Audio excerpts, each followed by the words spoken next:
Welcome to the Geo Case Study on creepy settlement. We are examining a 500-year-old historical complex, including a hospital, church, and library over ancient catacombs. Severe cracking and differential settlement have compromised the structure's stability. No systematic geotechnical investigation had been conducted to understand the foundation soils and the causes of these settlement issues. And a creepy secret was waiting for us. Geology and archaeology were intertwined in this project. Centuries ago, the site was crisscrossed by canals and waterways, many of which were buried or diverted over time. Comparing historical and modern layouts highlighted significant landscape changes, revealing the impact of human activity on the area. We began by analyzing historical maps and documents to reconstruct the area's evolution over centuries. This analysis confirmed a canal once flowed in front of the building, alongside a small dock or water basin, highlighting potential human impact on subsurface conditions.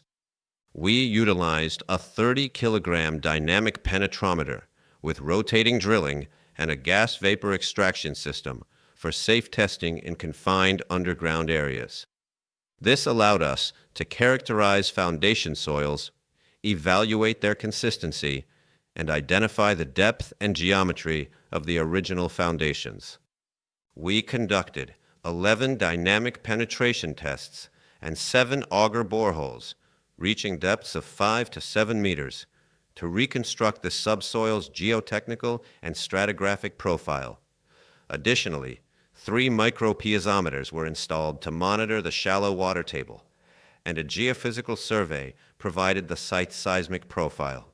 The investigation identified soft, fine-grained soils of poor geotechnical quality, down to 7 meters depth, with groundwater at 3 to 3.5 meters. High water levels and wet soils likely caused structural settlement. Boreholes revealed bricks and fill to 5.5 meters. Sandy gravels with good bearing capacity at 6.5 to 7 meters. The 3D geological model highlights the geotechnical investigation results. Purple areas indicate soils with poor consistency, while red zones show gravel layers with better mechanical properties. The structure lay on weak, silty soils with low bearing capacity.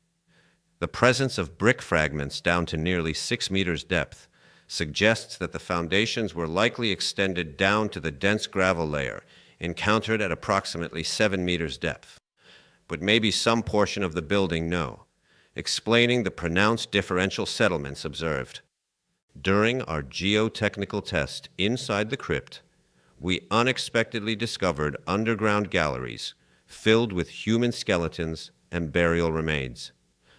This occurred when drilling beside a pillar, where the rods encountered a void. This finding was crucial, and we'll revisit its significance later. Settlement interpretation. The removal of the former watercourse altered soil moisture, causing differential settlements in foundations. Groundwater level variability now leads to cyclic moisture changes, affecting clays and peats. Some building sections rest on weak layers, not gravel bedrock, resulting in localized settlements. These factors, combined with lateral heterogeneity, cause non-uniform settlements and structural damage. During our investigation inside the church crypt, we uncovered sealed trapdoors from the late 1600s. These led to an underground world linked to the hospital's history from the 14th to 17th centuries. Behind these entrances, we found tunnels containing around 200,000 skeletons, revealing a significant historical burial site. Inside those tunnels, a microclimate was able to preserve not just bones, but also soft tissue, brain matter, and hair. Approximately 150,000 individuals were found, with some corridors still holding anatomically connected bodies. This is a sealed 17th century city of the dead, a remarkable archaeological site for paleopathologists.